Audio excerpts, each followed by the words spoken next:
opening the next panel, the next session, electrification of ports, hydrogen, LNG, and new fuels. We are having USCC, Suardias, and Port of Barcelona and Valencia. I'm going to introduce you to Dolores Royce, the head of the area of market of the Port of Vigo. And she's been working in the port for 17 years. And before, she was also working in the Port Authority and in advisory. And she will explain to us the current situation. Buenas tardes a todos. Creo que no vamos muy bien Good de tiempo. afternoon to you all. I think that we are having a delay, so I think that this topic is fascinating for me. It's been a lot of years that I wanted to talk about this topic, and I'd like to mention, apart from Barcelona and Valencia, which are our guides in many aspects, not only in this participation, the Canary Islands ports, which were pioneer in this. So I would also like to say that we have here a huge good representation, both by private and public sectors. And I will just introduce Jordi Vila, the first panelist, biologist and master in environmental management. He's been more than 20 years in this world of environment and shipping, and he's the head of the environment and department of the Port Authority in Barcelona. And he's been working in this field for a long time, and he will be presenting the sustainability commitments from the Port of Barcelona.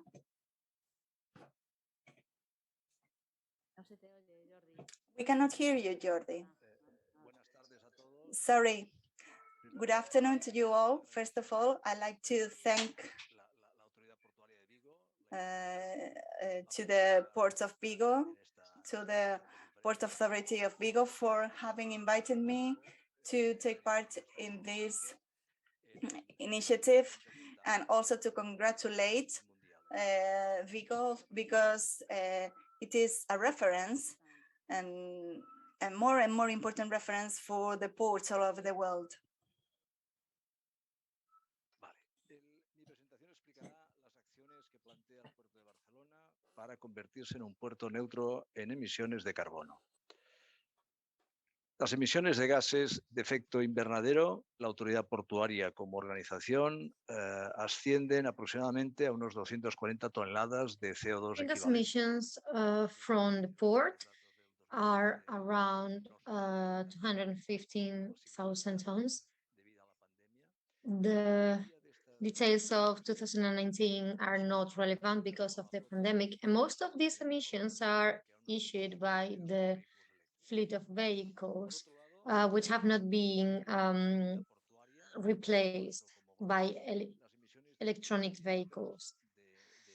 The direct and indirect emissions of approach 1 and 2 are 315,000, and 70% of them come from vessels, and around 25% come from the electric consumption of the premises.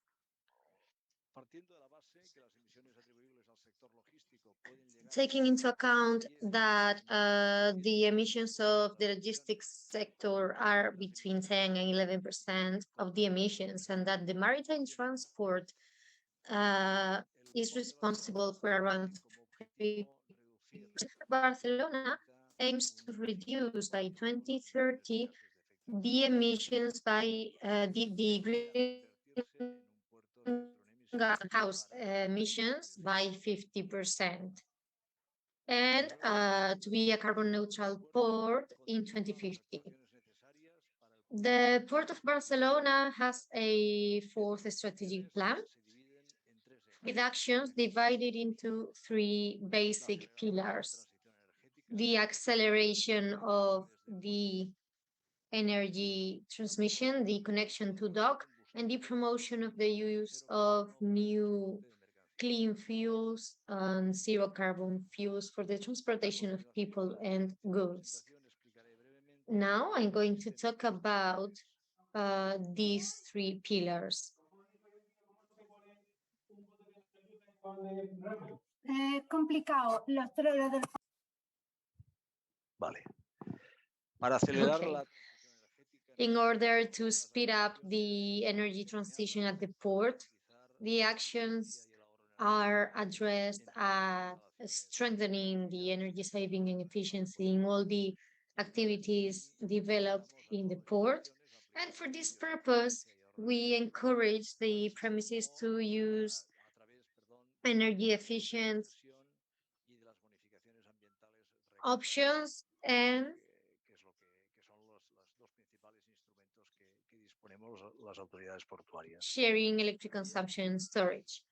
Las actuaciones buscan la promoción de la generación. Also, the actions are aimed at installing photovoltaic grids, for example, and we are starting to create a shared community consumption, shared consumption communities, sorry, and the incorporation of sensors in the smart grid in order to, well, in the grid to turn it into a smart grid, taking the best decisions when the complexity of a higher consumption or energy sources increases. El potencial de generación de renovable en el puerto estimamos The renewable energy potential in the port is from 92 megawatts, leading to around 120 gigawatts hour of annual electricity production. We estimate that the consumption is 254 right now. And to manage this energy renewable promotion, we are using two tools, which could be specific clauses in the granting agreements and the benefits provided to the terminals subject to actions of this nature. In order to make the most of the energy transition, we are analyzing the feasibility of shared consumption, where the surplus can be transferred to other companies. We are studying three areas, sorry, not companies, but areas. And one of these areas would be the fisherman's dock, and it has been included in the project Horizon 2020. And it is about building 4 photovoltaic installations that would store in lithium batteries more than 500 kilowatts per hour, and that involves using more than 92% of the total generated. We are also conducting 2 other studies in different areas, which have to do with shared consumption communities. And as I said, the idea is understanding which are the weaknesses and escalate them to the entire point. We see in the community consumption projects, we have the use of sensors in the grid. so it can incorporate electricity coming from photovoltaic sources, the storage of this electricity with batteries, or in the future, other types of storage like hydrogen, and other new electricity consumptions uh, of the vessels on the port, and the recharge vehicles. The grid El mejor precio picks up the best option with the best price and the best sustainable development as a whole. Another action is providing the docks with the electric infrastructure to connect the ships and cruisers and container ships.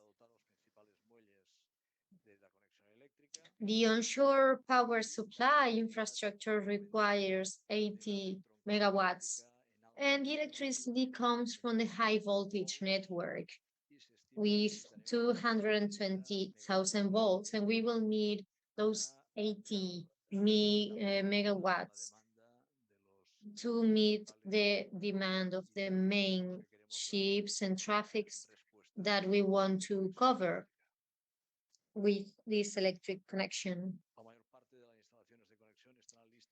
Most of these installations will be ready by 2030, before 2030, and the OPS installations will be for ferries and container ships, being part of pilot projects. Finally, the third pillar to achieve this objective of reducing greenhouse gas effects is the promotion of new clean fuels for the transportation of people and goods. This involves the use of new fuels, and we are working on three main lines: obtaining hydrogen from methane, biomethane, the production of second and third generation biofuels,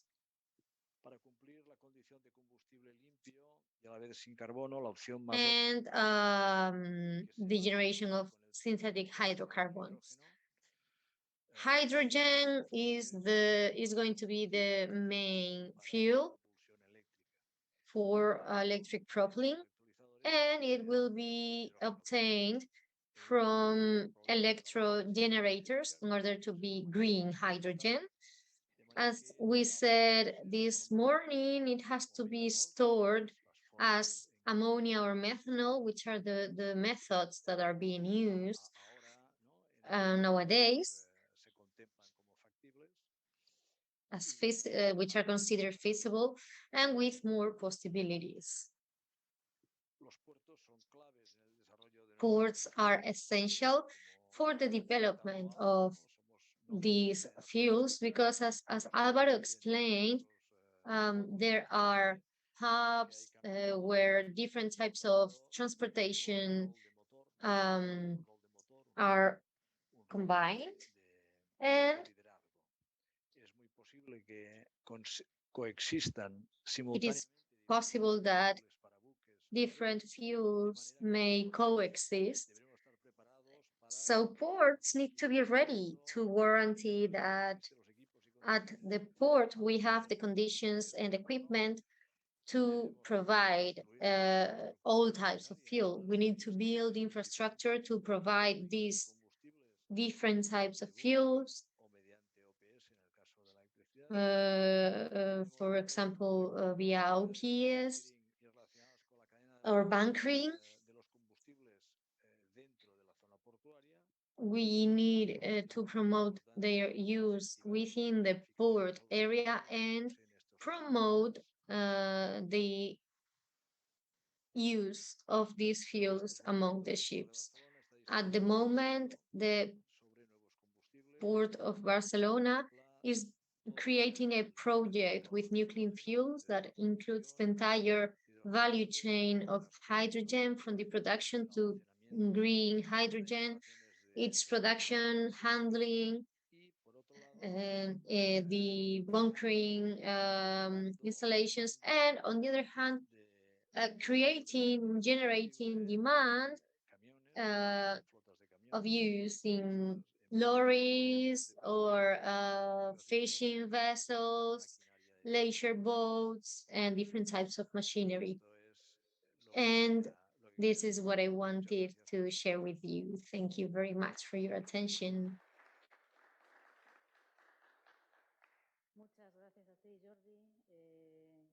Thanks to you, Jordi. If there are any other questions, if there are questions, we will answer them at the end. And now we are going to have Raúl Cascajo. Good afternoon. Ingeniero naval y especialista Raúl is a naval engineer specializing in shipping, and he has todas las organizaciones. he's the member of different committees IAPH, such as the Expo, the IACH, the WAPCP, and he's going to talk about what the Port of Valencia is doing with the use of renewable sources of energy, etc. Good afternoon. Can you hear me? Yes, yes, we can hear you. Good afternoon.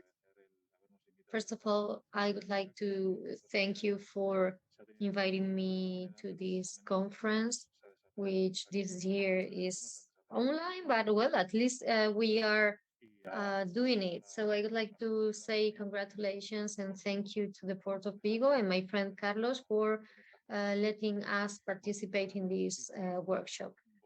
So I'm going to share my screen with you. Let's see if I can do it. And we can start with the presentation. I'm going to give you the approach of the Port of Valencia. We have already known the point of view of Barcelona or other ports, and we are in line. And I'm going to explain what Valencia Port is, why we need more energy, which are the projects that we are developing at the port. Some of them are more advanced, other less, and other projects that we are conducting, and conclusions. So, well, the Port Authority of Valencia is managing 3 ports, and this is the trend of the tons. 80 million tons in 2020. In spite of the COVID-19. As for the movement of goods in containers, we have reached 5.4 million, and we hope this year we can continue improving. Then the energy consumption, we have increased our consumption. In 2018, one of the terminals in the Port of Valencia started this electrification strategy.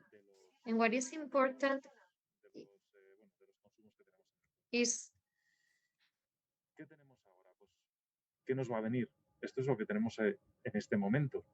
what do we have now?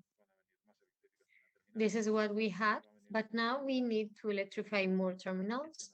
As Jordi explained, we will have the electric consumption of boats. There is a package prepared in Brussels. I don't know if it's a bomb package or if it is good. I really don't know. Let's see if they do it right.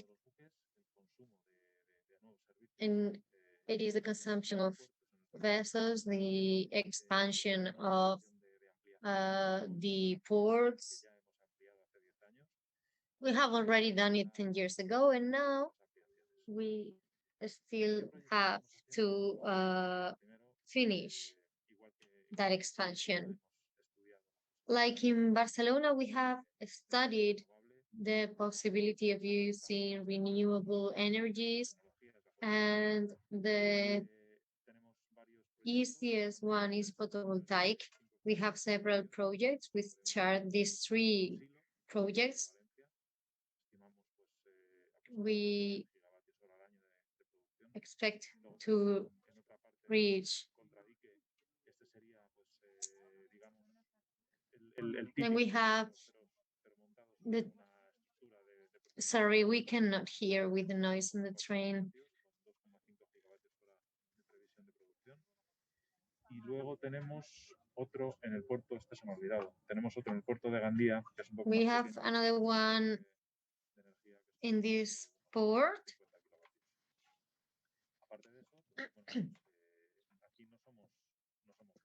Tenemos a We are not pioneers. que tienen instalados aerogeneradores. Bilbao has already Nosotros, bueno, estamos en un proyecto installed this in their docks. We don't know how much we're going to install, but it should be a minimum capacity of 50 megawatts, and we estimate a production of 50 gigawatts per year. As for the alternative fuels, we are currently using LNG. Nos planteamos inicialmente una instalación fija de We thought first about a fixed installation, but because of the demand, the strategy of the port, we could not do it. And the star project that we are developing is the hydrogen project, which is going to test hydrogen in machinery. It's going to be tested in two terminals. One would be the MSC terminal and the other one a Ro-Ro terminal. And all of this has to be supported with a warranty of energy supply. There is an electrical substation in the port of Valencia for the future OPS that will guarantee the possibility of supplying electricity. And all of this comes or is focused on that. This is a strategic plan on energy to set a line to follow. I think in Coruña, in Cartagena, and Barcelona, they are already implementing this. But I want to give you some details on the emissions. We have the consumption of CO2 and nitrogen by the boats, and 70% of the CO2 emissions, 72% and 44% of the emissions of particles could be prevented thanks to the implementation of OPS technology.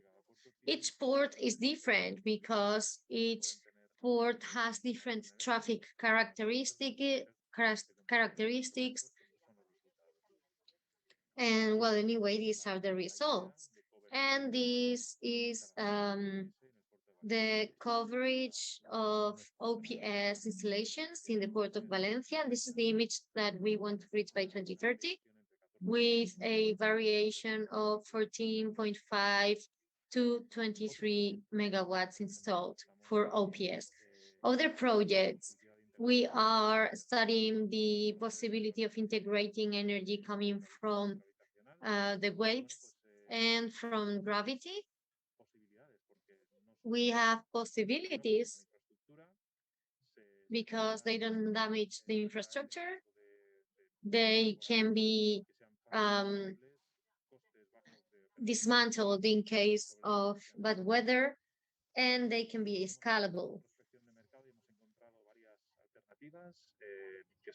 We have identified so far at least 3 options for further research.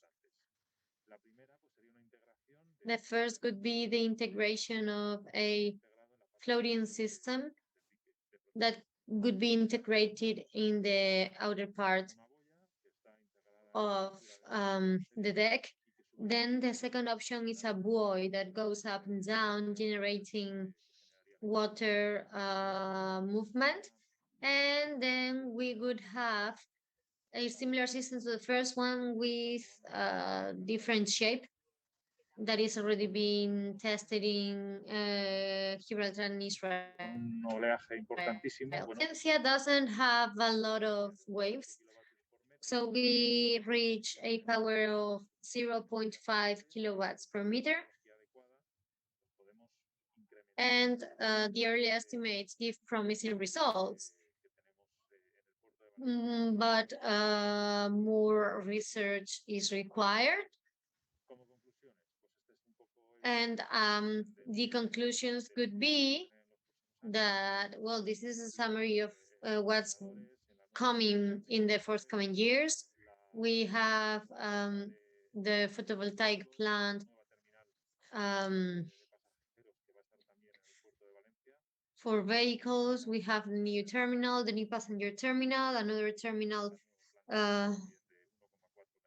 with a new plant with 1.4 megawatts of power. And these you have there also the years when we think they could be implemented. So ports have to be a front line in the renewable energy generation chain as part of the logistic chain. We should adapt our traditional logistics strategies to the growing needs of clean energy consumption. Ports are investing resources for the implementation of energy generation and storage systems that will allow them to be neutral in emissions within 10 or 15 years. The objectives may be more or less challenging, but we need to comply with them. Some technologies are mature enough for implementation, solar and wind. However, other sources need to be further investigated for implementation in ports, waves, sites, OTC. Combining existing projects, the Port of Valencia could produce about 85% of its energy demand from renewable sources. More financial support from national and European authorities is needed to carry out these projects. Tools such as the Green Deal, Horizon 2020, the Connecting Europe Facility, and the Recovery Fund should be the answer to that request for help. And well, I have nothing else to say. Thank you very much. And I will stay around in case any guest or somebody from the audience wants to ask anything. Thank you very much, Raúl. Bueno, y ahora vamos ya con la parte marítima, la parte privada. So now we're going towards the private part of the sea part. We are here, we have here Agustín Fernández, the responsible of United European Car Carriers in Iberia. And he is also being responsible of the terminal and responsible of operations in Oslo. UECC operates 60% of the vehicles of the rural terminal in Vigo.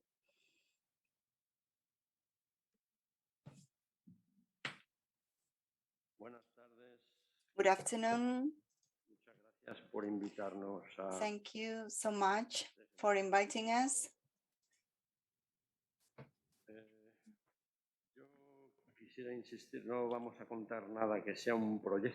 We are not sharing an analysis project or things for the future or for getting funds. This is a firm project which has been confirmed, which needs some vessels and special vessels to connect environmentally in an environmentally respectful way with the ports. This vessel that you can see there is being built along with 2 other twin vessels. This will be the third LNG vessel driven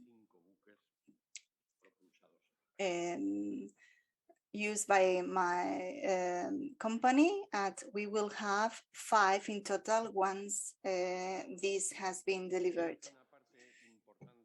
One very important part and crucial part of the regulations regarding the environment is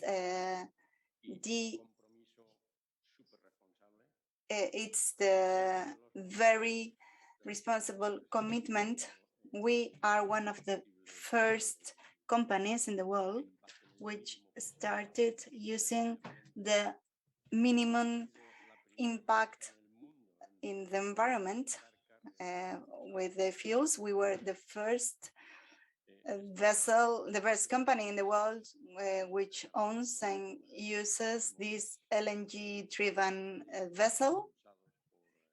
It is not only gas-driven, but it also has batteries so that the vessels can be in the port with 0 emissions, and so without sulfur, nitrogen, carbon reductions up to 90%. We are also improving the reduction of the biogas emissions by coming from the liquefied natural gas. And we have pioneered ways of reducing the ballast water, and we have a special ballast water treatment system. And also we can be connected to the grid. I will be very quickly going through the tsunami of regulations and frameworks and legal considerations that we are inside this. Our headquarters is in Norway. And so due to this, the dry area started in the Baltic Sea and then in the Northern Sea. And then we have been covering all over the world. So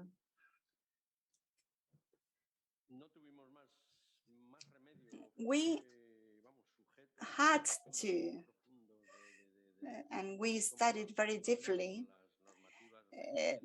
the compliance with environmental regulations. So we were analyzing all the possibilities. We had the possibility of some possibilities that were discarded, then also reusing some vessels of 10 years old or older was not affordable. So you can see here the decarbonization of the maritime port has been really intense.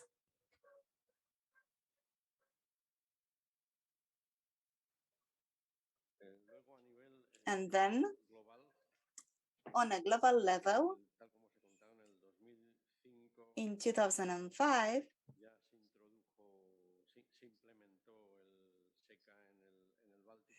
this SECA project was implemented in the Baltic Sea, the sulfur emission control area, to reduce emissions. And that meant that from 2020 on, 1 billion of tons of carbon dioxide was reduced. And it would mean that in 2022, we will have to reduce, to be more carbon efficient in a 30%. This has a higher, quite high initial cost. And we were pioneers, so we were like guinea pigs. It wasn't a paradise or heaven at the beginning. We had a lot of technical problems with the engines working and being driven by gas. So after that, as we were victims or responsible from the beginning of this sulfur emission control area, this also was at the same time of the Lehman Brothers crisis. And I always thought that it was caused by the huge jump of the price of the gas oil. So the measures had to be taken very quickly.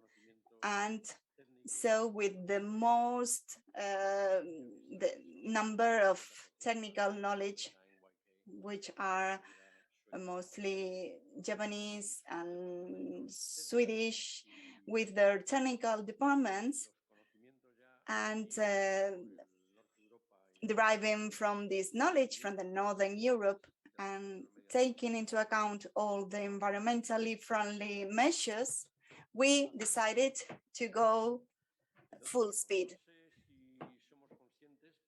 I don't know if we are aware, but in 2023, 2024, the maritime enterprises will have a quota of emissions, and we will have to contribute with a toll that could be called like a toll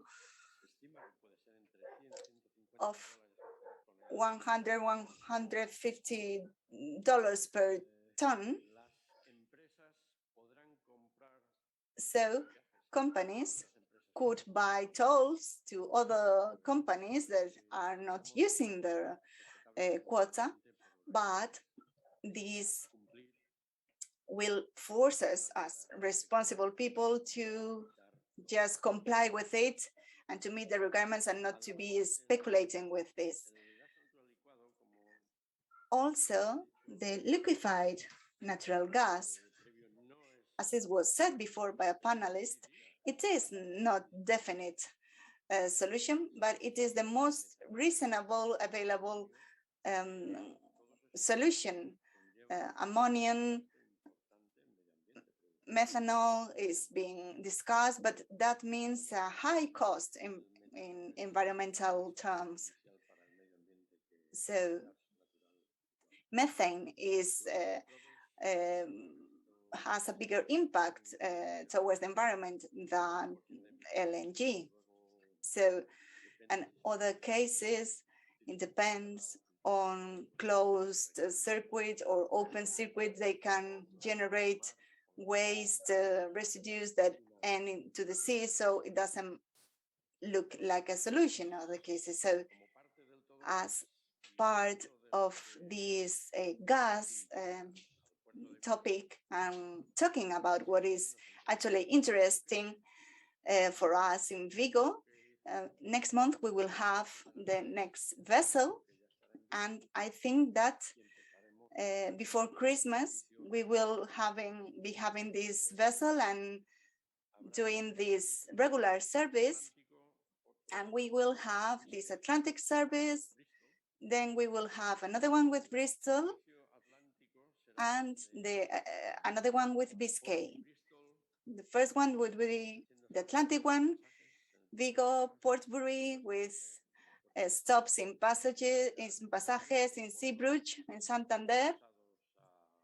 And they will be having 2 vessels, LNG-driven vessels with 200, 300 vehicles and a weekly frequency. These vessels are available for being connected to the grids, This sounds very nice, but the gas is 100, 150 dollars higher in cost per ton than gas oil. So we hope that the gas and next year that it will be around $100 per ton, so it will be lower and more affordable, but also gas has other advantages compared to gas oil. So the heat power is higher than the gas oil. So the vessel would be consuming less, 50% less for attaining the same speed than if it would be using gas oil. And then we also have another vessel, the third vessel, that I think we will be having it in June. We have a quarterly, they are handed in quarters, and that will be doing Vigo, Le Havre, Bruges, and Sheerness. And we will also have, and this will be a conventional gas oil vessel from Spica Leader, as the technical enterprise which is in charge of the sound of this meeting, Spica. So there will be traveling in a weekly basis with 2,800 units of capacity. Normally, our vessels transport about 80% of vehicles and self-propelled goods. And lately, due to the microchips crisis, we are having more and more big loads such as trucks, and we are also having bovines, granite, stone from Finland, which is not so frequent into Vigo, and also from the metal or for the metal industry.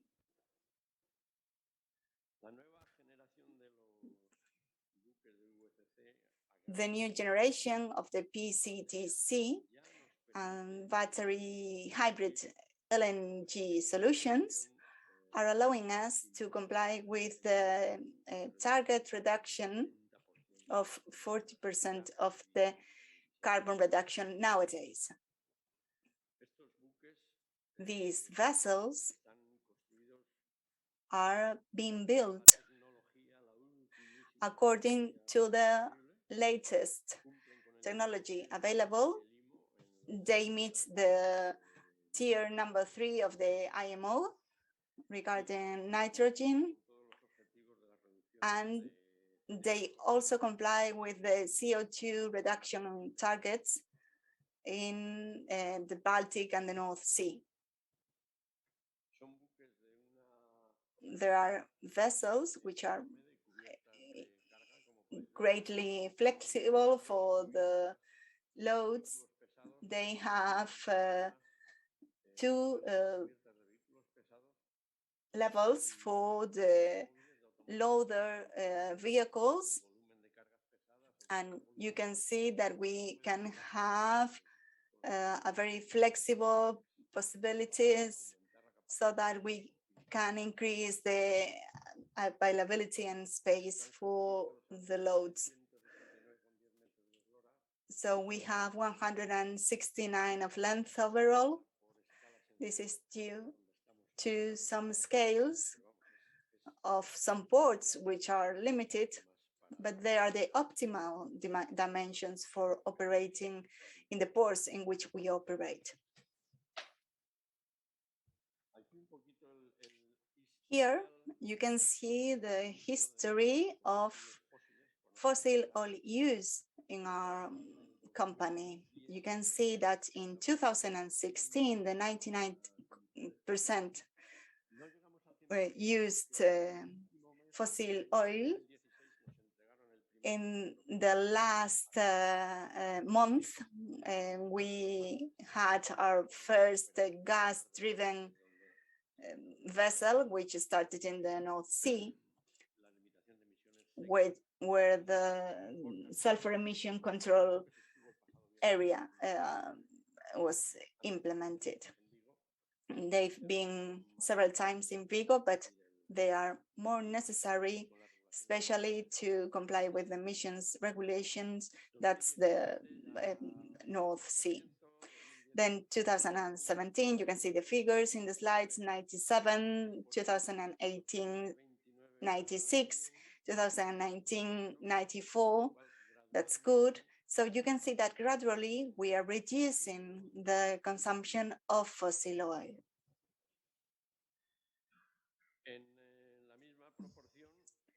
And in the same proportion, we started using alternative fuels. Apart from liquefied natural gas, we also have a couple of vessels which are being made in Vizcaya and are being used in Vizcaya.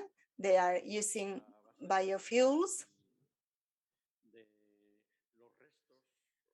made out of wastes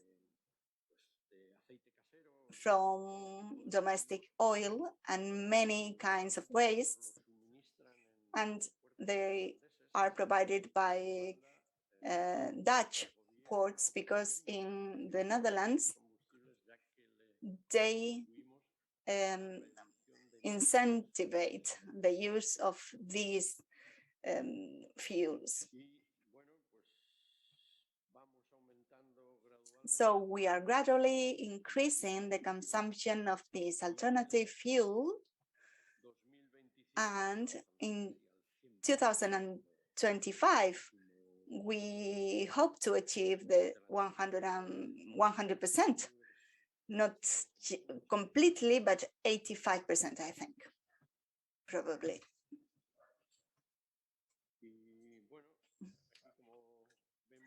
So as you can see, the reduction of emissions is or matches the use of alternative fuel in our fleet. Furthermore, last but not least, we are operating terminals in Bouzas, apart from the Port of Vigo, and we load our own vessels from this terminal. And in this terminal, regarding the vehicles, that means that we need many people for the loading and unloading. And now this is done with some special trucks for these stiff doors, which are needed. And these loads, which are quite heavy, need special machinery, and alternative fuel is started to be used. These equipment are not completely available, but we are starting working with them, and we are announcing also the installation of photovoltaic plants for providing electricity. The Port Authority has already included LED lighting, and we are doing everything that is available for us to do our best to reduce the emissions. I insist, gas is not the definite solution, but it is the one available and the most suitable and advisable in nowadays, so that we can contribute towards this reduction of emissions. So those doubts about if it is feasible or it can be used or not, I can say that vessels, they are 50 or 60 that are being built for carrying vehicles, and they are all using LNG fuel. As I remember, yesterday I saw an oil vessel propelled by natural gas, so that's huge news, huge piece of news. I hope that I haven't been too boring. Blue economy needs blue vessels, and green ports need vessels using green fuel. So that's my last words for you. Thank you so much. Thank you very much, Agustin. I don't know if there are any questions. So let's open the floor to the room. Okay. One moment, please. Good afternoon. LNG is compatible with hydrogen. Hydrogen cannot be mixed, or well, that's being studied. Hydrogen directly, no, it should be converted into ammonium. Directly from the hydrogen cannot be consumed. Any other question from the room, from the audience?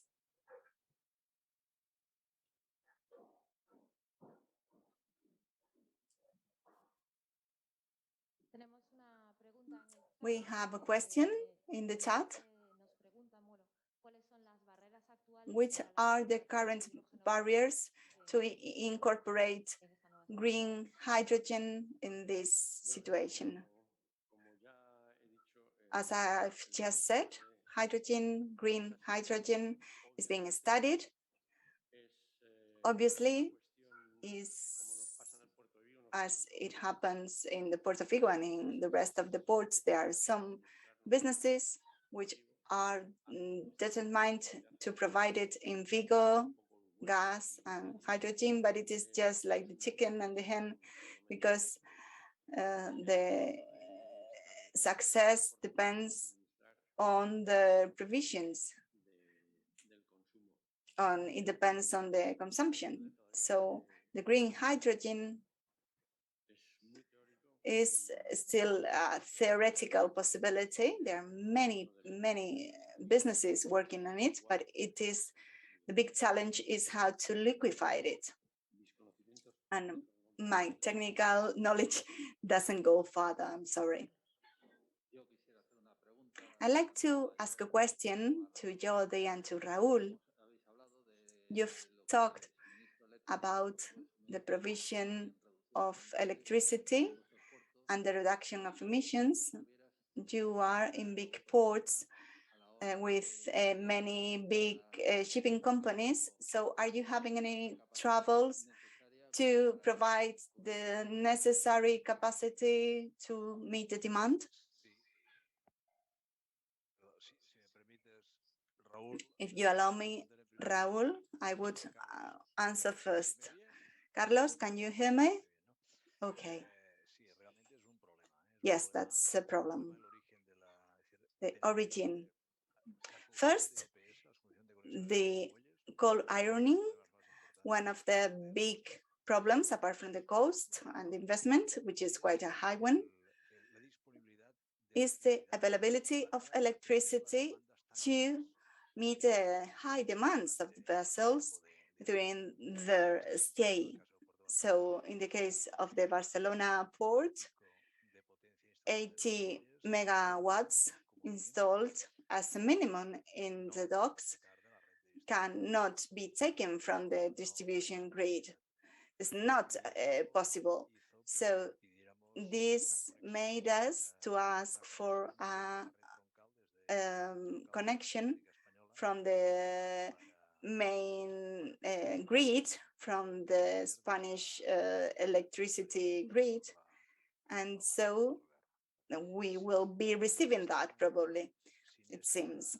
So without this electricity, as a distributor, it is impossible to meet the demands of what we have in the port. Raúl. Sí, en nuestro caso, bueno, el problema es el mismo. In our case, we have the same problem. We have the electric substation, which belongs or is funded by a European project. So we had this for 2023, and this will allow us that we will receive the electricity in this substation, and we can distribute it with a higher power.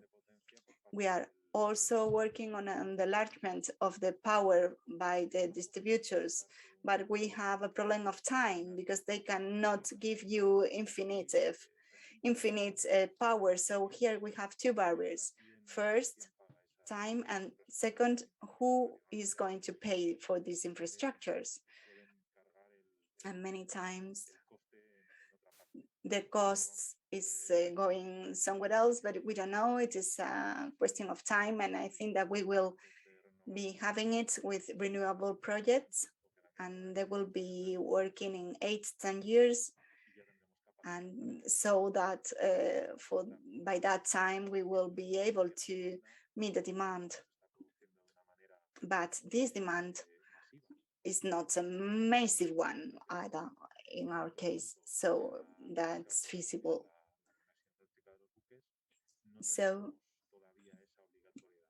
if it is not compulsory to be able to get the vessels connected to the grid, well, we can do it little by little.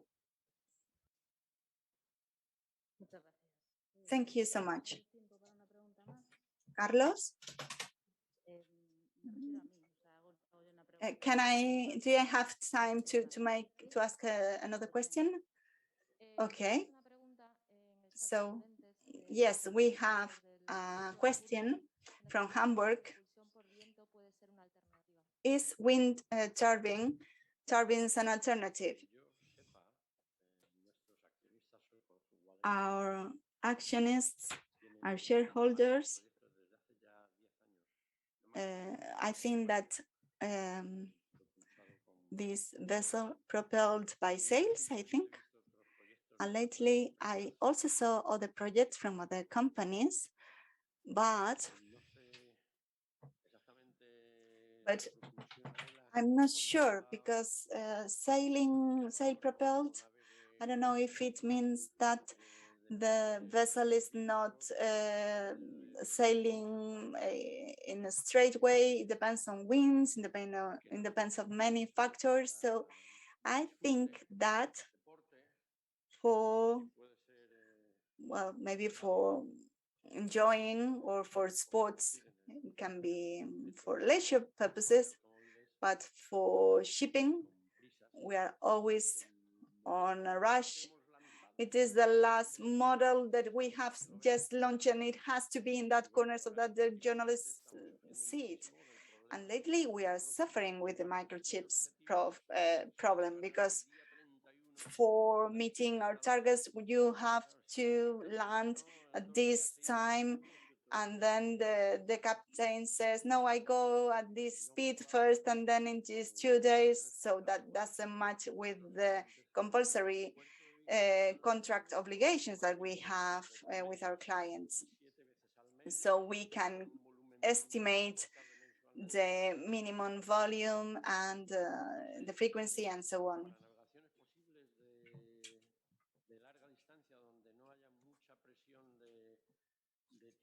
So for long navigations, probably the sailing would be possible, but the cost of inventory of the goods, that's also another cost. 5-6 euro per day was the average value of a car. So if I take a long time in getting a car into a port, that will be some money that is being depreciated from the price of the car. So I find it hard that. But the self-propulsion is being used as a complementary one. For example, the vessel can sail and can reduce the speed and complement it with the sail when it can be done. But doing it like Columbus, that's not feasible, I must say. Bueno, pues para terminar, yo quería hacerle una pregunta a los colegas de puertos, a Raúl y a Jordi, y es sobre la comunicación, que todos estos proyectos y todas estas medidas. I would like to ask you about communication. How can you reach the local scope in order to reduce the reservations that the city has against the port activity? Realmente es un reto explicar. It is a challenge. It is not easy to communicate Con un nivel, yo diría, in an easy way with a level that really warranties that they are going to believe you. It is hard. You need to communicate very well. You need to inform of the things that you have done. And we are talking about the future more than the present. So in order to be credible, we need to talk about the present. This will change with time. As we advance, they will see more results and the credibility will increase. They will see that the way is the one that we are following. We are trying to communicate all of this, but communicating the future is complicated. It's volatile. Seremos mucho más efectivos cuando comuniquemos con hechos. No sé si We will be more effective when we communicate with facts. Una varita mágica, ¿no? Yes, well, I thought there was no magic wand, right? Yeah. Yes, sometimes it's so complicated because the administrations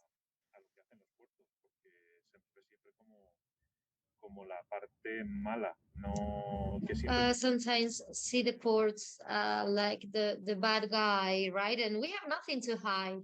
We are transparent. We at the European level, the behavior of the ports is excellent. We are more transparent than many other companies. But well, we need to continue on this path and keep working and working and working and communicating and creating communication strategies, generating contents on the social networks, producing conferences, workshops. Now we have a challenge, which is to see the acceptance that the longshoremen or dockers, how they are going to feel about these new systems and that they are not dangerous. Well, thank you very much to the three of you. And well, big applause to them. Okay.